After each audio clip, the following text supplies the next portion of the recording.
నమస్తే, welcome to Raj news. This is Suresh కట్ట. ఇక డీటెయిల్స్లో వెళ్తే నిజామాబాద్ సభలో సీఎం కేసీఆర్పై ప్రధానమంత్రి మోడీ సంచలన వ్యాఖ్యలు చేశారు. జీహెచ్ఎంసీ ఎన్నికల తర్వాత కేసీఆర్ ఢిల్లీ వచ్చి తనను కలిశారని అన్నారు.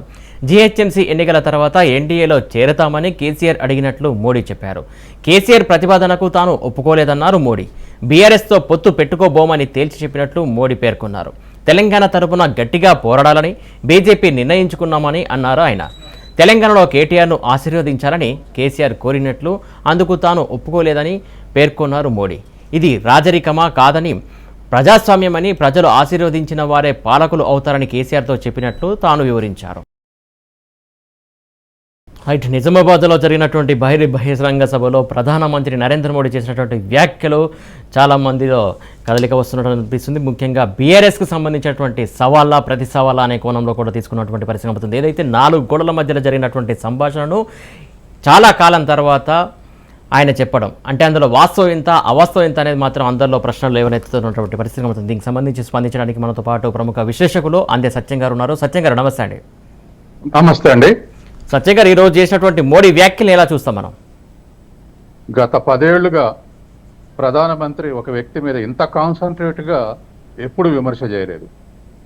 తర్వాత కేసీఆర్ కానీ కేటీఆర్ కానీ చెప్తున్నటువంటి మాటల్లో చాలా అబద్ధాలు ఉన్నాయని చెప్పేసి వాళ్ళ సాక్షాత్తు ప్రధానమంత్రి చెప్పిన తర్వాత ప్రజలకు వెళ్తూ ఉంటుంది ఈ వాయిస్. కేటీఆర్ ఎప్పుడు ఏ సభలో మాట్లాడినా మరో 10 ఏళ్ళైనా కేసీఆర్ ముఖ్యమంత్రి అని చెప్పేసి ప్రకటిస్తూ ఉన్నాడు.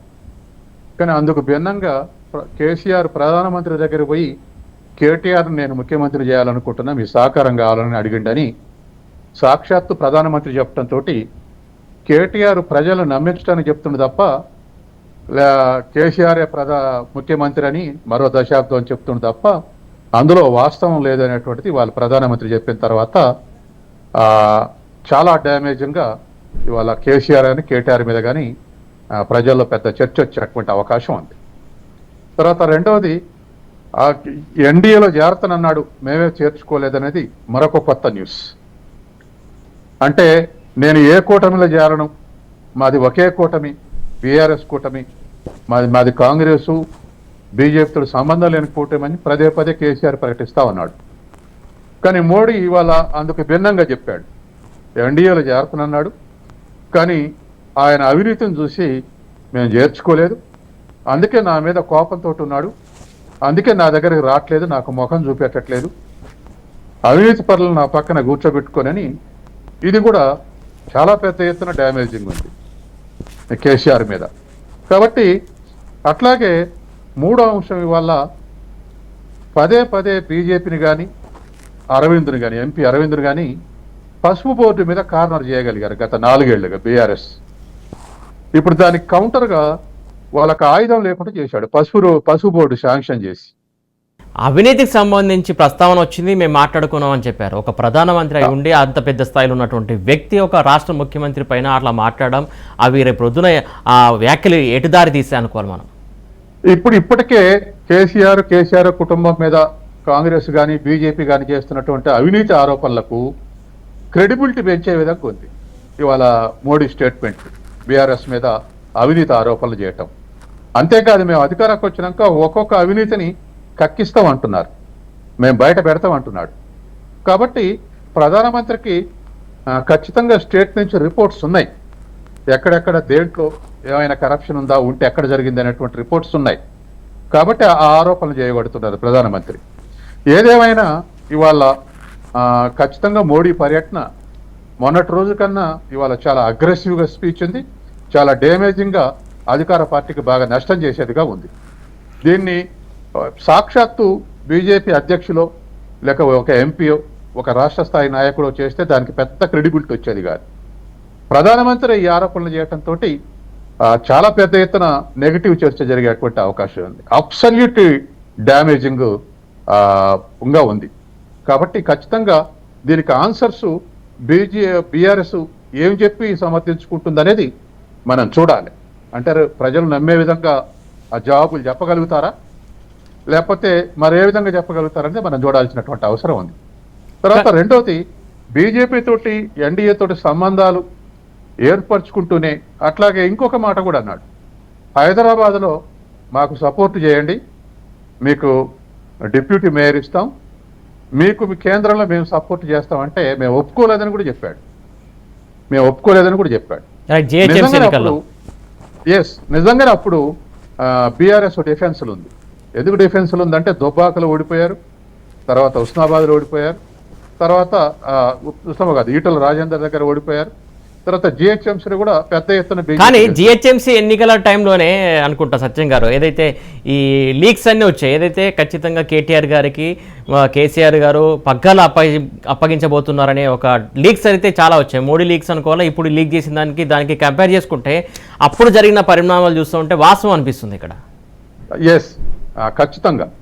ఎందుకంటే అప్పుడు ప్రజలకేమో ఎంఐఎం ఏం పొత్తు అని చెప్పారు, ఎలక్షన్లు అయినాక పూర్తిగా డిఫెన్స్లో పడతాం అనుకొని, అంటే అధికారం హైదరాబాద్లో చేజెక్కదేమో అన్న ఆలోచన వచ్చి బీజేపీ తోటి మేము సఖ్యత తీసుకుంటామని ప్రధానమంత్రిని అడిగి ఉంటారు. అందుకని ఇవాళ ప్రధానమంత్రి అంటే ఇవన్నీ విన్న తర్వాత ప్రజలు ఏమనుకుంటారంటే కేసీఆర్ కేటీఆర్ చెప్పేది ఒకటి చేసేది ఒకటి అనేటువంటి ఒక అపనమ్మకాన్ని కేసీఆర్ కుటుంబం మీద బీఆర్ఎస్ మీద కలిగించగలిగాడు ప్రధానమంత్రి. ఇది రేపు రాబోయే 3-4 నెలలు చాలా డ్యామేజింగ్ గా ఇది పనిచేస్తుంది. రైట్. ఎన్నికల స్టంట్ లో భాగంగా ఈ రోజు ప్రధాని మంత్రి మోడీ ఈ వ్యాఖ్యలు చేశారని చెప్పేసి బీఆర్ఎస్ తరపున వస్తున్నటువంటి స్పందన, దీనికి మీరు ఎలా రియాక్ట్ అవుతారు? సార్, ఎన్నికల ముందు ఎలా పడితే అలా మాట్లాడడానికి నరేంద్ర మోడీ గారేమి రాష్ట్ర ముఖ్యమంత్రి కాదు అబద్ధాలు చెప్పడానికి. నరేంద్ర మోదీ గారు అంటే ఇవాళ విశ్వమంతా మెచ్చిన నేత. ఆయన ఇవాళ ఎలక్షన్ల ముందు చెల్లుబాటు అవుతుంది తప్ప ఆయన నరేంద్ర మోదీ గారు ఎలక్షన్ల ముందు ఒకలాగా, ఎలక్షన్ రాకముందు ఒకలాగా మాట్లాడే ఒక సాదాసీదా వ్యక్తి కాదు ఆయన. అది మేము దాన్ని ఖండిస్తా ఉన్నాము. అదేవిధంగా ఎప్పుడైతే ఎన్నికలు వస్తాయో, ఎప్పుడైతే ఉప ఎన్నికలు వస్తాయో అప్పుడు ఒక బూటకపు పథకాలు తెచ్చుడు ఈ రాష్ట్ర ముఖ్యమంత్రికి బాగా అలవాటు. ఏ విధంగానైతే హుజూరాబాద్ లో ఇలా ఉప ఎన్నికలు వచ్చినప్పుడు దళిత బంధు తీసుకొచ్చిండు, అదేవిధంగా మా మున్గోడులో ఉప ఎన్నికలు వచ్చినప్పుడు గిరిజన బంధు తీసుకొచ్చిండు, దాన్ని ఊసేలేదు. దళిత బంధు కూడా పూర్తి స్థాయిలో కాదు కదా, ఒక 1% కూడా ఇప్పటి వరకు. నిరుత్సాహంతో అలా మాట్లాడుతున్నారో పచ్చి అబద్ధాల కోరు అని కూడా అభివర్ణించినటువంటి సందర్భం కనబడుతుంది. మొత్తానికి దీనికి సంబంధించి ఇంకా మనకు విశ్లేషకుడు సత్యం గారు మరింత సమాధానం చెప్తారు. సత్యం గారు, ఏదైతే కేటీఆర్ గారు చెప్తున్నటువంటి మాట, ప్రధానమంత్రి మాట్లాడినటువంటి అన్ని పచ్చి అబద్ధాలు అంటున్నారు. ఇప్పుడు ప్రధానమంత్రి ఎంత అగ్రెసివ్ గా ఆరోపణలు చేసిండో అంతే అగ్రెసివ్ గా కేటీఆర్ కౌంటర్ ఇవ్వకపోతే బీఆర్ఎస్ శ్రేణులు నిరుత్సాహపడతాయి, తర్వాత డిస్కరేజ్ అవుతాయి. ఇంత పెద్ద ఆరోపణలు ప్రధానమంత్రి చేసినప్పుడు సహజంగానే డిస్కరేజ్ అవుతాయి. వాళ్ళ మనోనిబ్బరం నిలబెట్టడానికి, క్యాడర్ నిలబెట్టుకోవటానికి తప్పనిసరి అలా రియాక్ట్ కావాల్సి ఉంటుంది. ఏ పార్టీ వాళ్ళైనా అలాగే రియాక్ట్ అవుతారు. అయితే ఇదే సందర్భంలో ప్రధానమంత్రి చెప్పినటువంటి విషయాల్ని కౌంటర్ చేయడానికి రాష్ట్ర విభజన సందర్భంగా లేదా 13th షెడ్యూల్లో ఇచ్చినటువంటి హామీలు నెరవేరని ఏమేమి ఉన్నాయో అవన్నీ కూడా ఇప్పుడు చర్చకు తీసుకొచ్చేటువంటి అవకాశం ఉంది బీఆర్ఎస్. అలా మనము భావించినట్లయితే ఇప్పుడు గతంలో చేసినటువంటి గిరిజన యూనివర్సిటీ ఇవ్వలేదు, లేదా పసుపు బోర్డు ఇవ్వలేదు, ఇలా రైల్వే లైన్ ఇవ్వలేదు, ఇటువంటివన్నీ ఇప్పుడు కౌంటర్ ఇచ్చే అవకాశం లేదు. అవి నెరవేరినాయి. కానీ మెడికల్ కాలేజ్ ఇవ్వలేదు, కేంద్రీయ విద్యాలయాలు ఇవ్వలేదు, ఒక ఇరిగేషన్ ప్రాజెక్ట్ అయినా నేషనల్ ప్రాజెక్టుగా డిక్లేర్ చేయలేదు. రేపు రానున్న కాలంలో ప్రచారం చేసుకోవడానికి ఉపయోగపడుతుంది. గత 7 నెలలుగా ఆ క్రైసిస్ ఉన్నది. మరొకటి కూడా ఏం నెరవేరిందంటే బీజేపీ ఆశయం విజయశాంతి కానీ, లేక ఈటల రాజేంద్ర కానీ, లేక కొండా విశ్వేశ్వరరెడ్డి కానీ, లేక రాజగోపాల్ రెడ్డి కానీ, ఇటువంటి వాళ్ళు ఒక 60 మంది నాయకులు అగ్రెసివ్గా ఉండట్లేదు. అసలు మేము కేసీఆర్ని తెచ్చడానికే వచ్చినాం బీజేపీలోకి, కానీ మీరు సఖ్యతగా ఉంటురు, సమన్వయంగా ఉంటురు, కాబట్టి అసలు మీ పార్టీలో ఉండాలా లేదా అనేటువంటి స్థితికి వచ్చినప్పుడు వాళ్ళను కూడా సాటిస్ఫై చేయడానికి ఈ విమర్శలు ఉపయోగపడతాయి బీజేపీకి. కాబట్టి బీజేపీకి ఒక 3-4 సొల్యూషన్స్ చూపెట్టడానికి ఇవాళ ప్రధానమంత్రి విమర్శలు ఉపయోగపడేటువంటి అవకాశం ఉంది. ఓకే సత్య గారు, మీ దగ్గరికి వస్తే ఒక్క నిమిషం అండి. అలాగే మనకు యూత్ కాంగ్రెస్ అధ్యక్షులు శివసేన రెడ్డి గారు జాయిన్ అయ్యారు జూమ్ ద్వారా. శివసేన రెడ్డి గారు నమస్తే అండి. శివసేన రెడ్డి గారు మీరు అన్మ్యూట్ చేయండి. ఓకే, ఏదైతే మోడీ ఈరోజు చేసినటువంటి వ్యాఖ్యలు ఆ పార్టీ కేడర్కు ఉత్సాహాన్ని నింపడానికా, లేకుంటే అందులో వాస్తవాలు ఎంత ఉన్నాయి అనుకోవాలి? ఈ రోజు వాళ్ళ పార్టీ క్యాడర్ కోసం మాట్లాడినా కానీ అందులో ఎన్ని వాస్తవాలు ఉన్నాయో ప్రజలందరికీ అర్థమైంది. నరేంద్ర మోడీ గారు మాట్లాడినటువంటి వినపడుతుందన్నా? వినపడుతుంది, కంటిన్యూ. నరేంద్ర మోడీ గారు మాట్లాడిన మాటలలో ఎంతసేపు ఉన్నా ఆయన వచ్చి ఈరోజు వాళ్ళు చెప్పింది ఏముంది? ఆయన మాట్లాడిన దాంట్లో పసుపు బోర్డుకు సంబంధించింది ఎప్పుడో పెట్టినటువంటి పసుపు బోర్డు ఈరోజు కాంగ్రెస్ పార్టీ గురించి కూడా ఆయన ఎన్నో విమర్శలు మాట్లాడాడు.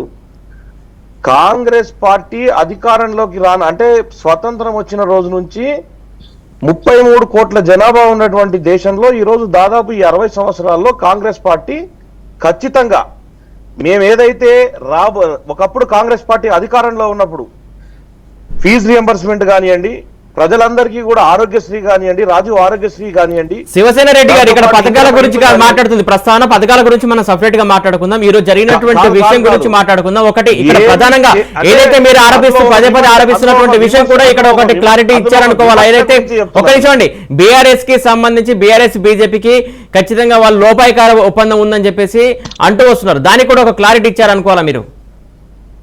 ఏందన్నా ఒకసారి క్లారిటీ లేదు ఏంది ఒకసారి? ఏదైతే బీఆర్ఎస్ బీజేపీ ఒకటే అని చెప్పేసి మీరు పదే అన్నదాన్ని కూడా ఇప్పుడు ఈ రోజున ఆన్సర్ దొరికిందా కాంగ్రెస్ పార్టీకి? మీ వాయిస్ క్లియర్ రాలే అన్న. ఏది కాంగ్రెస్ పార్టీకి? కాంగ్రెస్ పార్టీ పదే బీఆర్ఎస్ బీజేపీ ఒకటే అని ఆరోపిస్తూ వచ్చింది. అవును. సో ఈ రోజన్న ఆ ఆరోపణకి ఆన్సర్ దొరికింది అనుకుంటున్నారా? అది 100% ఒకటే అందరికీ తెలుస్తుంది కదా. బీఆర్ఎస్ బీజేపీ ఒకటి కానప్పుడు కవితను అరెస్ట్ చేయాల్సింది కదా. ఈరోజు బీజేపీలో ఉండేటువంటి అగ్రనాయకత్వం అందరూ కూడా ఎవరైతే చాలా మంది నాయకులు అంటే బీజేపీలో జాయిన్ అయినటువంటి ఎంతో మంది నాయకులు, రాజగోపాల్ రెడ్డి గారు కానివ్వండి, విజయశాంతి గారు కానివ్వండి, వివేక్ గారు కానివ్వండి, ఎందుకు దూరంగా ఉన్నారు? కవితను అరెస్ట్ చేస్తేనే మేము ఈరోజు పార్టీలో కొనసాగుతామని ఒక డెడ్ లైన్ ఇచ్చిండ్రు. వాళ్ళు అరెస్ట్ చేసే పరిస్థితుల్లో కనపడతలేదు. కాబట్టి వాళ్ళు ఎప్పుడైనా ఒకటే, ఇది పైనికి మాట్లాడుకోవడమే. కానీ ఒక ముఖ్యమంత్రి మీద ఎలక్షన్స్ ముందు ఖచ్చితంగా నువ్వు నన్ను నేను నిన్నంట అనే ఉద్దేశంతో ఆ ధోరణిలో ఈరోజు వ్యవస్థ నడుస్తున్నారు. అది ప్రజలకు అర్థమవుతుంది. శివసేన రెడ్డి గారు కేటీఆర్ దాన్ని ఏ విధంగా విమర్శించినారో కేటీఆర్ కూడా అదే విధంగానే మాట్లాడింది దానికి. ఎందుకంటే నువ్వు నన్నను నేను నిన్నంట అని వాళ్ళు లోపాయిగా వాళ్ళు ఒక ఒప్పందం చేస్తున్నారు. కాబట్టి ఇదే ధోరణిలో వాళ్ళు ముందుకు పోతున్నారు. మొదటి నుంచి కూడా అదే పరిస్థితి. వాళ్ళు ఎలక్షన్స్ ముందు ఒకలాగుంటున్నారు, ఎలక్షన్స్ అయిన తర్వాత ఒకలాగుంటున్నారు. శివసేన రెడ్డి గారు ఒక మాట, ఏదైతే ఒక ప్రధానమంత్రి స్థాయిలో ఉన్నటువంటి హోదా ఉన్నటువంటి కలిగినటువంటి మోడీ ఒక ముఖ్యమంత్రి పైన ఇలా అవినీతి ఆరోపణలు చేశారు. అంటే గతంలో ఎప్పుడు చూడలే మనం ఒక అంత స్థాయి వ్యక్తుల మీద ఒక వ్యక్తిని ఆరోపణ చేయడం. అది ఎంతవరకు నిజం అంటారు? అవినీతి ఆరోపణలు చేసినప్పుడు దేశంలో ప్రధానమంత్రి ఆయన చేతుల్లో పవర్ ఉంది, ఆయన చేతుల్లో చట్టం ఉంది. ప్రధానమంత్రి అనుకుంటే 2 నిమిషాల వ్యవస్థ నడపగలుగుతాడు. కానీ ఎందుకు చేస్తలేడు అని అడుగుతున్నాం మేము కూడా. ప్రధానమంత్రి చేతిలో అన్ని అస్త్రాలు ఉన్నాయి, అస్త్రాన్ని ఎందుకు ఉపయోగిస్తలేరు అని అడుగుతున్నాం మేము కూడా. రైట్, ఒక్క నిమిషం మీ దగ్గరకు వస్తా. సత్యం గారు, ప్రధానమంత్రి ఆరోపణ చేయడం అంటే ఆయన దగ్గర అస్త్రాలు ఉన్నాయి కదా, అస్త్రాలను శస్త్రాలుగా మార్చొచ్చు కదా అని చెప్పేసి వారు అంటున్నమాట. ఖచ్చితంగా ఇవాళ గత 7 నెలలుగా బీఆర్ఎస్ బీజేపీ ఒకటైనటువంటి ప్రచారం జరిగింది. ఆ ప్రచారంలో బీజేపీ వీక్ అయిపోయింది. నియరెస్ట్ రైవల్గా ఉన్నటువంటి బీజేపీ వీక్ అయింది. తర్వాత అందులో ఉన్నటువంటి కొత్తగా చేరినటువంటి 60 మంది నాయకులు కూడా అదే క్యాన్వాస్ చేయడంతో అది ప్రజల్లోకి వెళ్ళింది. ఇవాళ కాంగ్రెస్ ఖచ్చితంగా విమర్శ చేస్తుంది. ఏది ప్రభుత్వ వ్యతిరేక ఓటు, బీఆర్ఎస్ వ్యతిరేక ఓటు కాంగ్రెస్ పడకుండా బీజేపీ చీల్చడానికే ఈ ఫిక్స్డ్ యుద్ధం చేస్తున్నారని చెప్పేసి అనే అవకాశం ఉంది. ఇవాళ శివసేనారెడ్డి గారు మాట్లాడింది కూడా దాంట్లో స్ఫురిస్తుంది. కాబట్టి ఖచ్చితంగా బీజేపీ ఆ పద్ధతుల్నే వ్యవహరిస్తుంది అని చెప్పేసి కౌంటర్ చేసేటువంటి అవకాశం ఉంది. ఎందుకంటే ఇవాళ రాష్ట్రంలో ఒక ట్రయాంగిల్ నడుస్తుంది, ఒకళ్ళనొకళ్ళు ప్రజల్లో నమ్మేయటానికి. ఏమిటి అంటే కాంగ్రెస్ కు డబ్బులు పంపింది కర్ణాటకలో అని ప్రధానమంత్రి అన్నాడు. అట్లాగే ఒప్పందం ఉంది ఇద్దరి మధ్య అని చెప్పేసి ప్రధానమంత్రి అన్నాడు. అంటే కాంగ్రెస్ బీఆర్ఎస్ ఒకటి తప్ప మేము ఒకటి కాదు, నన్ను ఎప్పుడు కేసీఆర్ గెలవలేదు అన్నాడు. అంటే వీళ్ళిద్దరే ఒకటని ప్రధానమంత్రి యొక్క ఆరోపణ కాదు, వాళ్ళిద్దరే ఒకటని చెప్పేసి కవితను అరెస్ట్ చేయలేదు అనేటువంటి ప్రామినెంట్ గా తీసుకొచ్చి ఇంకొక 60 విషయాలు జోడించి కాంగ్రెస్ చెప్పింది. చివరికి గత 7 నెలలుగా బీజేపీ డ్యామేజ్ కావడానికి ఉపయోగపడ్డాయి ఇవి. కాబట్టి ఇప్పుడు కూడా రేపు పోలింగ్ అయ్యేంత వరకు ఆ ఓటింగు ఒకవైపు మొగ్గకుండా ఎవరికి వాళ్ళే వీళ్ళిద్దరే ఒకటని చెప్పేసి ప్రతి వాళ్ళ ముగ్గురు కూడా ఇటువంటి ఆరోపణలు చేసుకునేటట్టు అవకాశం ఉంది. ప్రజలు ఏమి నమ్ముతారు, ఎలక్షన్లు వచ్చే వరకల్లా ఏ విషయం ద్వారా కన్విన్స్ చేస్తారు. ఇవాళ ప్రధానమంత్రి గట్టిగా అటాక్ చేసి, అగ్రెసివ్ అటాక్ చేసి మేం బీజేపీ ఒకటి కాదని ప్రూవ్ చేయడానికి ప్రయత్నం చేశాడు. ఇది ఫిక్స్డ్ వ్యవహారం అనుకోనే వీళ్ళు శత్రువులుగా వ్యవహరిస్తున్నారు. ప్రజలు నమ్మించడానికి కాంగ్రెస్ వైపు బీఆర్ఎస్ వ్యతిరేకత, ప్రభుత్వ వ్యతిరేకత మళ్ళకుండా బీజేపీ ఈ పని చేస్తుందని చెప్పేసి కాంగ్రెస్ అంటుంది. కాబట్టి ప్రజల్ని ఎవరు కన్విన్స్ చేస్తే ఆ వైపే మొగ్గేటువంటి అవకాశం ఉంది. ఇప్పుడు ప్రజలు ఏం ఆలోచిస్తారు? ప్రధానమంత్రి లాంటి వ్యక్తి ఇంత అగ్రెసివ్ ఆలోచనలు గతంలో వినలేదు తెలంగాణ ప్రజలు. కాబట్టి ఇప్పుడు ఏం ఆలోచిస్తారనేది మనకు కొన్ని రోజులు నడుస్తూ ఉంటే తెలిసేటువంటి అవకాశం ఉంది. ఓకే, శివసేన రెడ్డి గారు, మొత్తానికి ఇప్పుడు ఏదైతే బీఆర్ఎస్ కాంగ్రెస్ ఒక్కటేనని అంటున్నారు, దానికి మీరు ఎలా రియాక్ట్ అవుతారు? అన్మ్యూట్ చేయండి, మీ మాట వినపడట్లేదు, ఫోన్లో మ్యూట్ అయింది. ఈ మాట ప్రజల్లో ఎవరిని అడిగినా కూడా ప్రజలు నవ్వుతున్నారు ఆ మాట అడిగితే. నరేంద్ర మోడీ స్థాయి లాంటి వ్యక్తి ఈ విధమైన మాటలు మాట్లాడితే ప్రజలే ఆశ్చర్యపోతున్నారు. ఎందుకంటే ఈరోజు బీఆర్ఎస్ బి టీమే బీజేపీ. బీఆర్ఎస్ ని గెలిపించడం కోసం ఈరోజు బీజేపీ కష్టపడుతుంది. బీజేపీ గ్రాఫ్ పేరు, ఎందుకంటే బీఆర్ఎస్ మీద ఉన్నటువంటి వ్యతిరేక ఓటు ఏదైతే ఉందో దాన్ని బీజేపీ లాక్కుంటే కాంగ్రెస్ ను నష్టపరచొచ్చు. వాళ్ళకు ఉన్నది ఇప్పుడు ఒకటే, కాంగ్రెస్ ను అధికారంలోకి రానియొద్దు. రేపు నాడు బీఆర్ఎస్ అయినా మాతో కలిసి వస్తారేమో కానీ కాంగ్రెస్ ను మాత్రం ఎట్టి పరిస్థితుల్లో అధికారం రానియొద్దు అనే ఈక్వేషన్ తో వాళ్ళు ఉన్నారు. కాబట్టి కేవలం వాళ్ళిద్దరూ ఒకటే. ఈరోజు కర్ణాటకకు కల్వకుంట్ల చంద్రశేఖరరావు పైసలు పంపించిండు అని అన్నారు. ఎవరైనా నమ్ముతాడా? కల్వకుంట్ల చంద్రశేఖరరావుకు ఈ తెలంగాణలో కాంగ్రెస్ పార్టీ ప్రత్యామ్నాయం అనేది అందరికీ తెలుసు. ఈరోజు ఒప్పుకున్నా ఒప్పుకోకున్నా కొంత గొప్ప బీజేపీ ఆ బండి సంజయ్ వచ్చిన తర్వాత కొంత మెరుగైండే. అంతకుముందు 0 ఉన్నది కాస్త 1, 2 వచ్చిండే. ఉన్నదాన్ని ఇప్పుడు మైనస్లోకి తీసుకుపోయింది ఎవరు? బీజేపీ కాదా? అది వాళ్ళ అంతర్గతమైన నాయకులే మాట్లాడుకుంటున్నారు. నేను మాట్లాడుతున్నారు, వాళ్ళ నాయకులే చెప్తున్నారు. బీజేపీని వీక్ చేయడం కోసమే ఈరోజు అది బీజేపీకి సంబంధించినటువంటి నేషనల్ కమిటీ మొత్తం ఈరోజు నిర్వీర్యం చేస్తుంది తెలంగాణలో. దేనికి? తెలంగాణలో ఉండేటువంటి కల్వకుంట్ల చంద్రశేఖరరావును ఈరోజు గద్దెనెక్కించే, 3వ సారి గద్దెనెక్కేయాలని వాళ్ళు చూస్తున్నారు. ప్రజలందరూ కేసీఆర్ మీద విపరీతమైన ద్వేషంతోన, విపరీతమైన కోపంతోన, విద్యార్థులు కానివ్వండి, యువకులు కానివ్వండి, నిరుద్యోగులు కానివ్వండి, ఈ మహిళలు కానివ్వండి, రైతులు కానివ్వండి, ఈరోజు చాలా ఆవేశపూరితంగా ఉన్నారు. వాళ్ళు ఏమంటే రైతుల విషయంలో కూడా మేము చాలా చేసినామంటున్నారు. ఒకప్పుడు ఉన్నటువంటి సబ్సిడీలు అన్ని తీసేసి రైతులను ఎంత ఇబ్బందులు పెడుతున్నారో ఈరోజు రైతులకు అర్థమవుతున్నాయి. కాంగ్రెస్ పార్టీ ఏర్పాటు చేసిన 6 స్కీమ్లతో కాంగ్రెస్ పార్టీ గ్రాఫ్ పెరిగినప్పుడు ఖచ్చితంగా నరేంద్ర మోడీని ఒక్క 3 రోజుల్లోనే 2 సార్లు తెలంగాణకు తీసుకురాగలిగినరు అని అంటే దాని వెనకాల 100% బీఆర్ఎస్ హస్తం ఉంది. బీఆర్ఎస్ చేస్తున్నటువంటి వ్యవస్థతోనే రేపన్నాడు ఈరోజు ఎమ్మెల్యే ఎలక్షన్ లో నాకు సహాయం చేయి, నువ్వు బీజేపీకి సంబంధించిన వాళ్ళను కొద్దిగా ఓటు బ్యాంకు నువ్వు చీల్చు, ఎంపీ ఎలక్షన్ లో నేను మీకు సహాయం చేస్తాను లోపాయి ఒప్పందం వీళ్ళు చేసుకుంటారు. సత్యం గారు, ఇక్కడ మరొక ఆరోపణ వస్తుంది. ఏదైతే 6 హామీలకు సంబంధించి ఇక్కడ వచ్చింది కాబట్టి దానికి మోడీ గారు భయపడి తెలంగాణ పర్యటన చేశారంట. ఇవాళ కాంగ్రెస్ ప్రకటించినటువంటి ఈ 6 విషయాలు అనేటువంటి ఖచ్చితంగా ఇవాళ చర్చనీయాంశమైనవి. ఈ చర్చనీయాంశమైనటువంటి ఈ విషయాల్ని దానికి ఓవర్కమ్ కావటానికి కూడా భవిష్యత్తులో బీజేపీ కానీ లేకపోతే బీఆర్ఎస్ కానీ ఇంకా జనరంజకమైనటువంటి హామీలు ఇచ్చేటువంటి అవకాశం ఉంది. ప్రజలకు మేలు చేసేటువంటి హామీలు ఇస్తే మంచిదే కదా, పోటీపడి సంక్షేమం చేస్తే మంచిదే కదా. డెవలప్మెంటల్ యాక్టివిటీ, గ్రోత్ యాక్టివిటీ నిర్వీర్యం కాకుండా దాన్ని సస్టైన్ చేస్తూ వెల్ఫేర్ యాక్టివిటీ చేస్తే ప్రజలకు మేలు జరుగుతుంది. 3 పార్టీలో ఏది చేసినా మేలు జరుగుతుంది. ఇవాళ చాలా స్కీమ్స్ నేను అమలు చేస్తున్నాను కేసీఆర్ అంటుండు.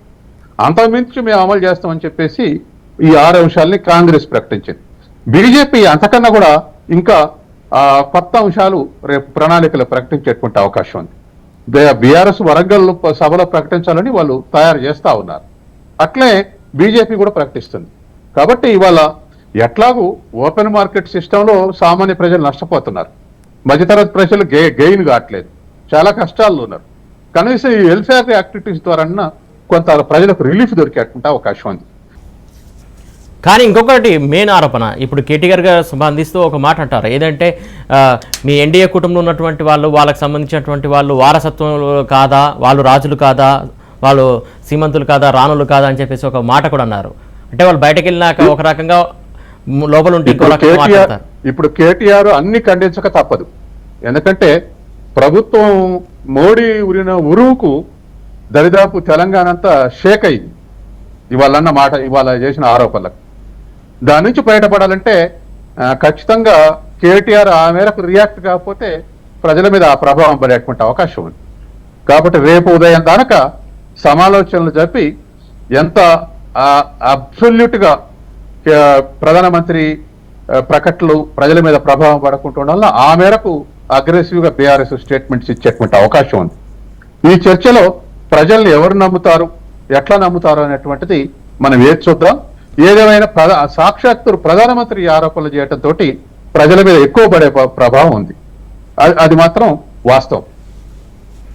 రైట్. ముఖ్యంగా ఇక్కడ శివశేఖర్ రెడ్డి గారు ఏదైతే ఇంకొకటి మీకు సంబంధించినటువంటి ఆల్రెడీ ఈసీ పర్యటిస్తుంది తెలంగాణలో, మొత్తానికి చూసుకున్నట్ల పరిస్థితుల్లో రాజకీయం చాలా హీట్ ఎక్కింది. ఎవరు అభ్యర్థులు ఎప్పుడు ప్రకటిస్తారని, కాంగ్రెస్ పార్టీ అభ్యర్థులను ఎప్పుడు ప్రకటించే ఛాన్స్ ఉంది?